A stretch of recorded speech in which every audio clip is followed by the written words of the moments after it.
to manage a production team as it traveled across the country performing in school auditoriums, churches, and civic centers. I learned about systems, communication, and leading people who were older and more experienced than I was. It expanded when, as a 23-year-old, I became part of the leadership team for that national nonprofit group and began to learn about leveraging my influence on an entire organization.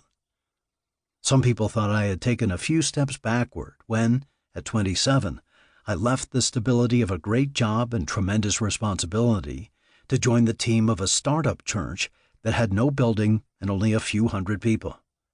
But over the next 15 years, we saw that little church grow to become a ministry reaching thousands, and it was even voted in a national poll as the second most innovative church in America. My leadership had to bend and morph as the organization grew more complex. When I left in 2014, it had more than 100 employees, multiple campuses, spin-off organizations, church planting initiatives, a restaurant, and a preschool. I've learned that leading smart doesn't just happen. It requires tenacity, a learner's heart, some mentors, a boatload of experience, and humility to get back up when you fail. I don't claim to be an expert leader, but I've always been committed to passing along whatever I learn. This book is my effort to pour what I have learned about leadership into one place. My goal is for this to be a manual you will reach for again and again as you face new challenges. 2 groups of leaders. There are some specific leaders who have been on my mind and in my prayers as I've been writing. If you find yourself in one of these 2 groups, or if you hope to be in one of them, then you will find much of the information in this book relevant to your specific situations. Church leaders. Because I spent the last 20 years as a church leader, my heart beats with and for you. I think leadership in a church is as complex as it gets.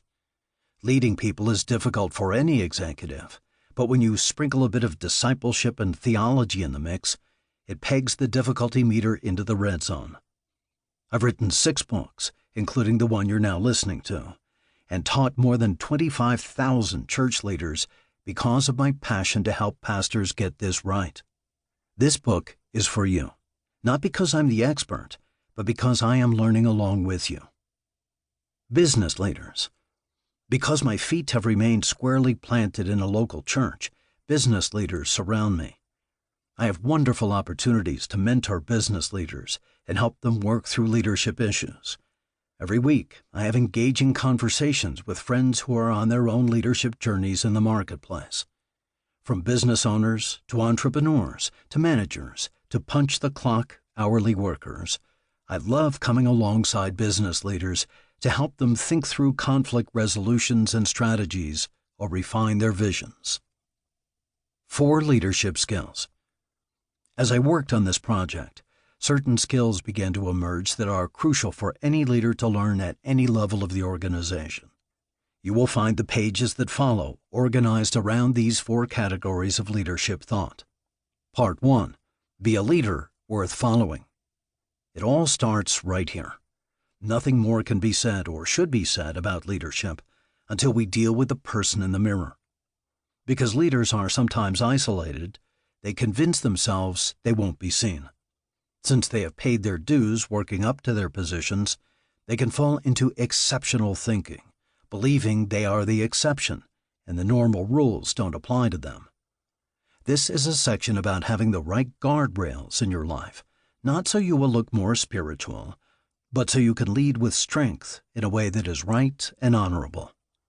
The right leaders with appropriate boundaries will elevate the shape of the organization and keep the culture from being dragged down by needless accusations or scandals. Part 2. Find the right people. The success of a leader will rise or fall on the decisions he or she makes about the people around him or her. A culture will not and cannot be positive without solid hiring decisions. It is true for every leader at every level. Whether you are a chief executive, the senior pastor, or the person in charge of a department, your greatest leadership challenge is surrounding yourself with the right people. This includes volunteers. It doesn't matter how gifted